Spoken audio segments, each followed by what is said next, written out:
भगवान के नाम से। भगवान विष्णु जी कहते हैं कि हे पक्षीराज गुरु जी, मैं आपको एक पुरानी कथा को बता रहा हूँ, ध्यान पूर्वक से इस कथा को श्रवण करो। बोले एक अजामिल नाम की एक व्यक्ति, महाराज एक अजामिल नाम की एक व्यक्ति थे, पंडित जी। बोले वो इतने धर्मनिष्ठ कर्मनिष्ठ ब्राह्मण थे, लेकिन महाराज वह अजामिल बोले क्या, बोले 3 दिन की बात है, वह अजामिल जरा जंगल में अपने गांव में जरा टहल, बोले अपने गांव जो है ना, बोले अजामिल कि अपने गांव में टहलने के लिए निकल गए महाराज। और जब टहलने निकल गए, अजामिल सोचे अपने गांव में थोड़ा अपने जंगल की टहल की थोड़ा देख लिया था। और जब अपने गांव में भ्रमण करने के लिए निकले ना,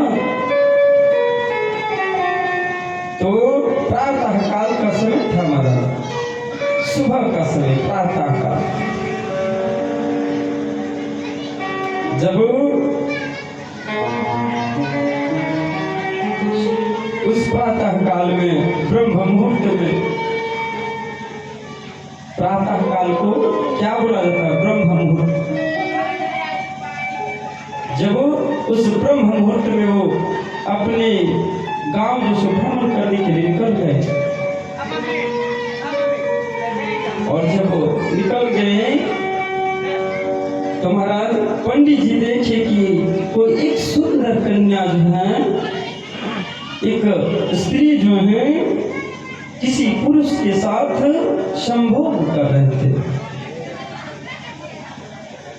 जब यह दृश्य को देखे ना अजामिल, और अजामिल की जीवन में काम वासना जग गया महाराज। और अजामिल उस गणिका के पास, उस वैश्या के पास गया। जब उसके पास पहुंचकर कहने लगे कि हे देवी, अब आपको मेरे घर चलना पड़ेगा। महाराज उस वैश्या से अजामिल कहने लगे कि हे देवी, आपको मेरा घर चलना पड़ेगा, इसके लिए आपको जितना धन चाहिए उतना मैं देने के लिए तैयार हूँ। आप चाहे जितना धन लेना चाहती हो हमसे आप ले सकती हैं।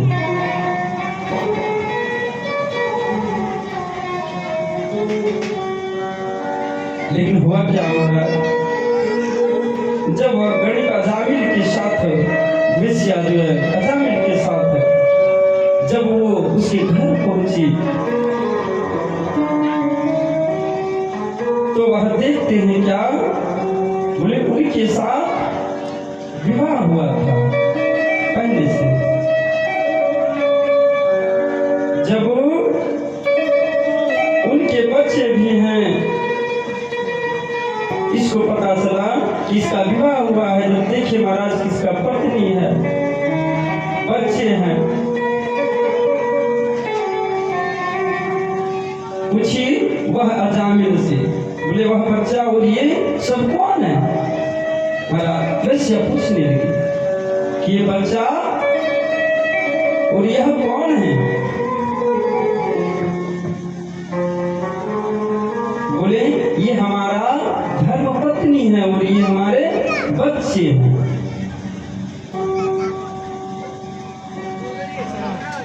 वैश्या बोली कि ये सब यहाँ रहते हैं तो मैं यहाँ नहीं रह सकती। महाराज बोले कि जब ये सब यहाँ रहते हैं तो मैं यहाँ नहीं रह सकती। बोले क्यों? बोले भैया एक जगह पर पुण्य और पाप नहीं रह सकता, ध्यान देंगे। क्योंकि अजामिल के जो पहले का जो पुत्र थे, बच्चे थे, उनकी पत्नी थे, वो धर्मनिष्ठा थे। और ये वेश्या जो है जो पाप कर्म करती थी, इसलिए वेश्या बोली कि एक जगह पाप और पुण्य नहीं रह सकता।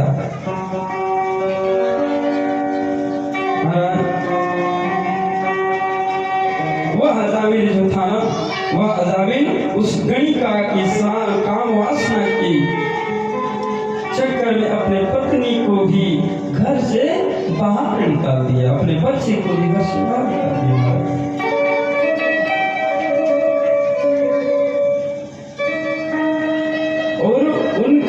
नियम था प्रत्येक दिन का पूजा पाठ करना, उस अजामिल का, पंडित जी का नियम था प्रत्येक दिन पूजा करना, पाठ करना।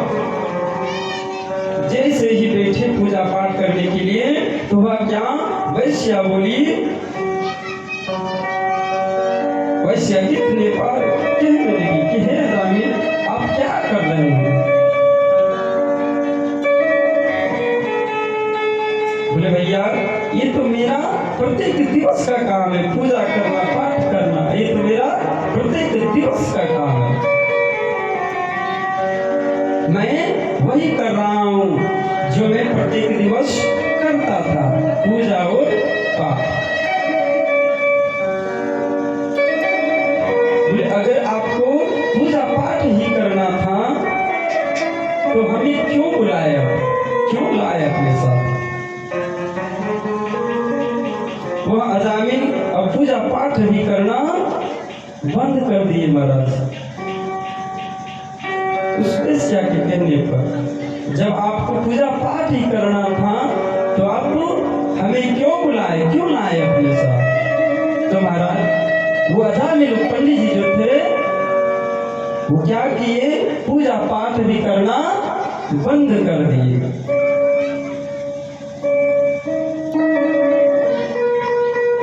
बोले भैया रास्ता तो दो ही जीवन का,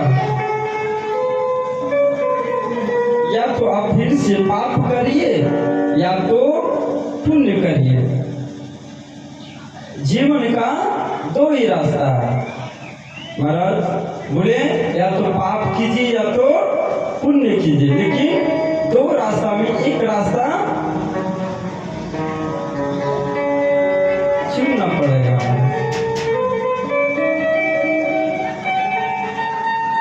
यदि आप धर्म करते हैं तो ठीक है, और अगर धर्म से आप विमुख हो जाएंगे तो आप पाप करना बंद कर देंगे।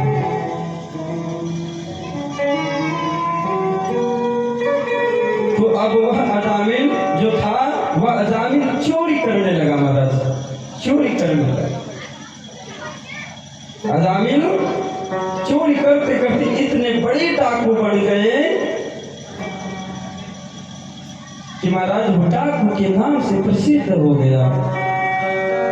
और जो भी गांव में जब वो निकलते थे तो गांव वाले बोलते थे अपने अपने घर घुस जाओ, डाकू जी आ गए।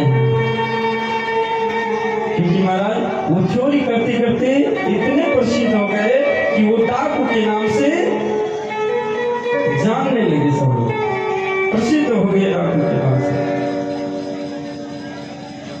अजामिल जब गुजरता था ना रास्ते से तो महाराज उस रास्ते में हाहाकार मचने लगता था।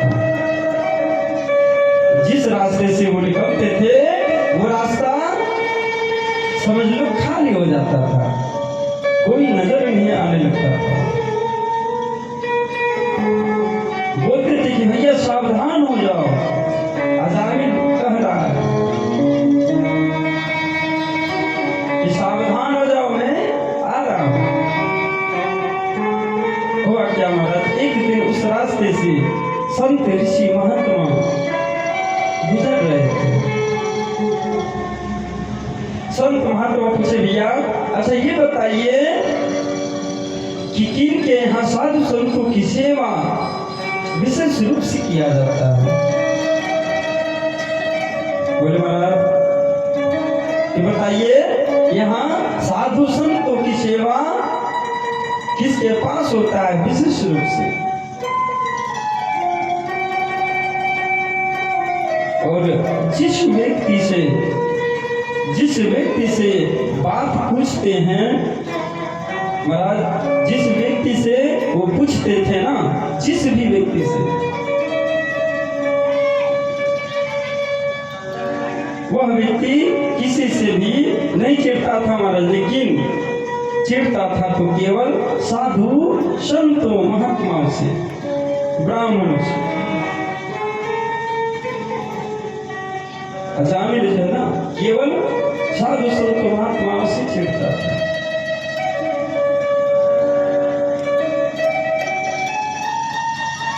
वो व्यक्ति बोले अच्छा बड़ा बाबा बनकर घूम रहे हैं ना, आज आपको अच्छा से देखते हैं। बोले आप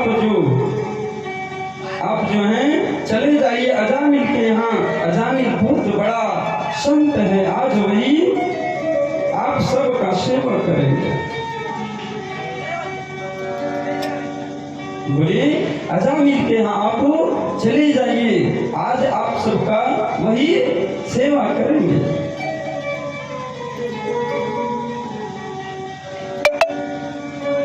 संत महात्मा सब पहुंचे महाराज, संध्या का समय था।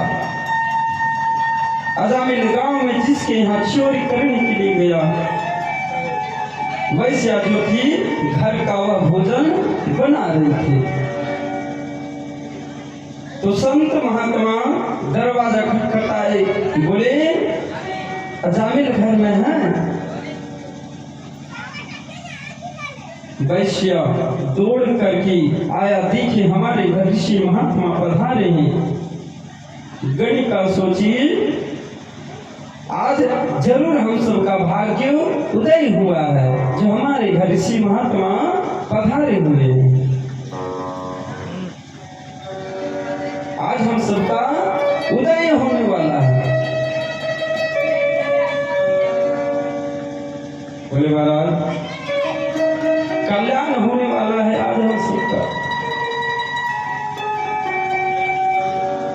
उनकी माँ बोली सिखाई थी कि बेटी तुम सबसे झूठ बोलना, लेकिन साधु संतों महात्माओं से ब्राह्मणों से झूठ कभी नहीं बोलना। वैश्या की माता पहले सिखाई थी कि पुत्री तुम सबसे झूठ बोलना, लेकिन साधु संतों महात्माओं से ब्राह्मणों से कभी झूठ नहीं बोलना। और आज वैश्या भी वही की। जब उनके यहाँ जो साधु महात्मा पहुंचे थे,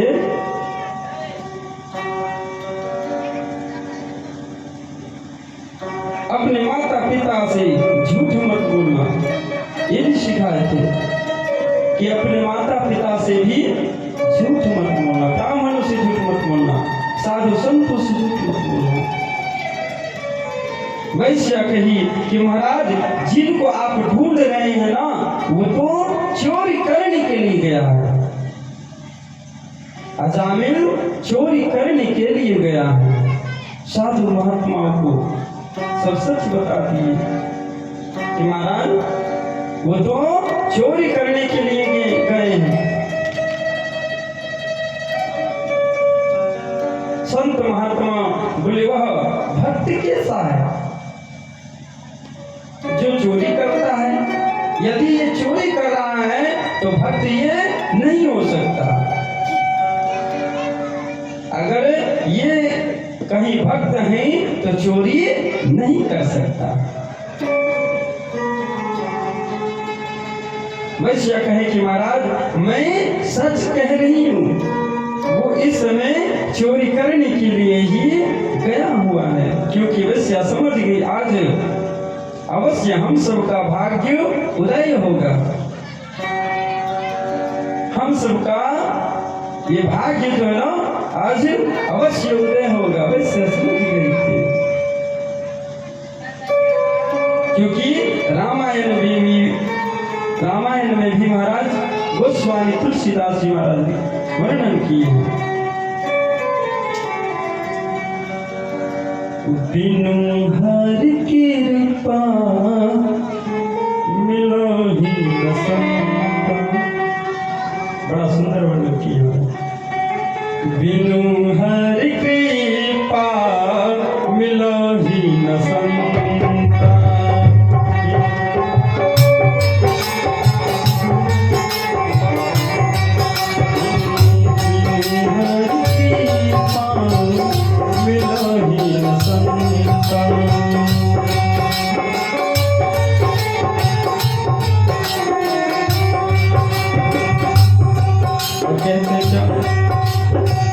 महाराज बिनु हरि कृपा मिल ही न संता, बिनु यानी बिना हरि की कृपा संत महात्मा नहीं मिलते।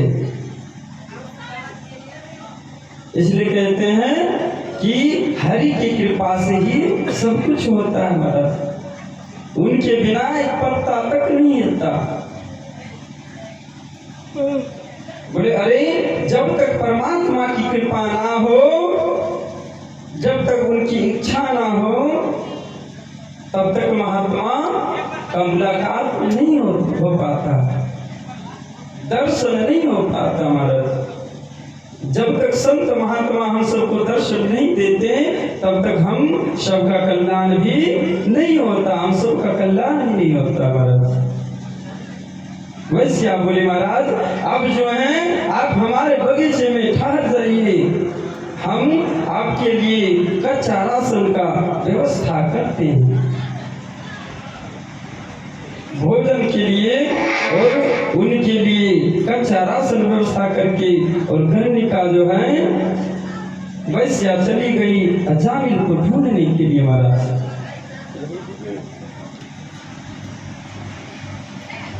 उनका कच्चा व्यवस्था करके, कच्चा राशन व्यवस्था करके महाराज।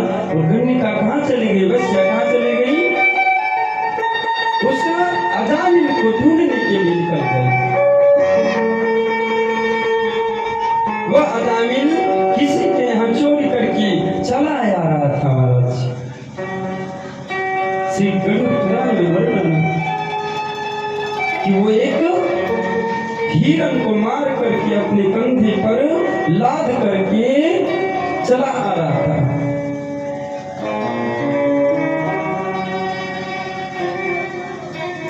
वैश्या कही कि हे अजामिल, आज हम सबके यहाँ संत महात्मा पधारे हुए हैं।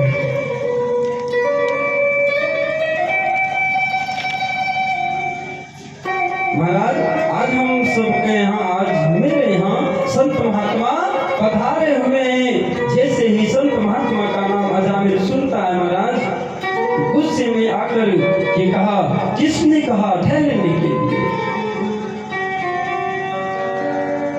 वैश्या बोले मैं कही हूँ। बोले चलो कोई बात नहीं भैया, ये तो निश्चित है कि अगर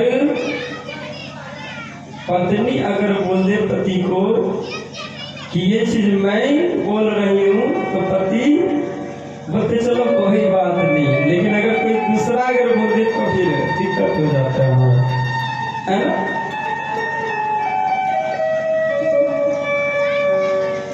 पत्नी का बात ज्यादा चलता है, पति से ज्यादा चलता है पत्नी का बात। जब उनकी पत्नी वैश्या बोली कि मैं ही बोली हूँ ठहरने के लिए, महाराज अजामिल गुस्से में थे। जब उनकी पत्नी बोली ना, तो अजामिल बोले चलो कोई बात नहीं, क्योंकि वो संसार में वो किसी से नहीं डरता था महाराज, किसी से नहीं। केवल तो वह बच्चे से जो शिशु गर्भ में था, उस वैश्या के गर्भ में जो शिशु था, बोले भैया हम सबका जीवन भी वही है, चाहे अपने माता पिता से डरे या ना डरे। अपने अपने पत्नी से लोग खूब डरते हैं,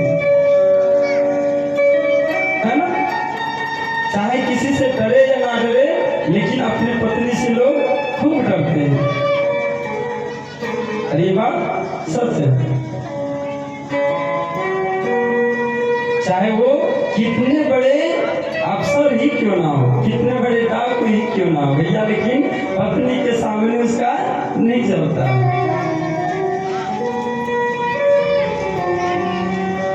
तो जैसे वैसा बोली कि मैं बोली हूँ ढालने के लिए, जामिल बोले चलो कोई बात नहीं। अजामिल उधर से लौट कर के आया महाराज, जी उधर से लौट कर आ रहा था, मन में विचार करने लगा, सोचने लगा कि देखिए शांत महात्मा की कृपा अजामिल है। मन ही मन विचार करने लगा, हमारे द्वार पर संत महात्मा आए हैं, उनसे मिलने के लिए हमको जाना होगा, उनसे मिलने के लिए हमको जाना होगा। तो ये क्या बोले, जो कंधे पर मरा हुआ जो हिरण था ना, वो हिरण वहीं पर फेंक दिया, वो हिरण वहीं पर फेंक दिया महाराज। सामने एक तालाब था, वह तालाब में जब स्नान करता, उस तालाब में स्नान करता है और वही मिट्टी को उठाकर अपने माथे पर लगाता है, अपने माथे पर उस मिट्टी को लगाकर संत महात्मा से मिलने के लिए चले गए। जिस तालाब में वो स्नान किए थे ना, उसी तालाब का मिट्टी को उठाकर अपने ललाट में लगा लिया और मिट्टी को ललाट में लगा लेने के बाद वो संत महात्मा से मिलने के लिए चले गए। और जब संत महात्मा से मिलने गए ना, तो संत महात्मा भोजन किए और बोले हे अजामिल, अब तुम्हें भोजन दक्षिणा देना पड़ेगा। नियम चाहे साधु संत होकर भोजन करने बैठे या ब्राह्मण भोजन करने बैठे महाराज, तो भोजन दक्षिणा अवश्य देनी चाहिए। संत महात्मा बोले कि हे अजामिल, तुम्हारे यहाँ भोजन किए, अब तुम्हें भोजन दक्षिणा देना पड़ेगा।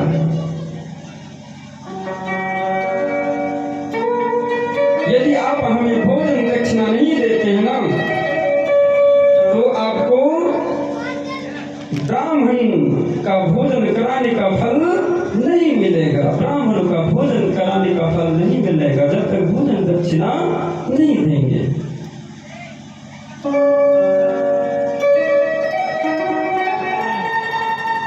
और वर्णन है महाराज कि अपने स्वजाति को 100 व्यक्ति को भोजन कराने से जितना पुण्य मिलता है ना, उतना एक साधु संतों को भोजन कराने का पुण्य मिलता है। और जितने 100 ब्राह्मण को, उतना एक साधु संतों को भोजन कराने का पुण्य मिलता है महाराज। और जितने 100 ब्राह्मण को भोजन कराने का पुण्य मिलता है, जितना 100 ब्राह्मण को भोजन कराने का पुण्य मिलता है, वो केवल एक गौ माता को भोजन कराने का पुण्य मिलता है।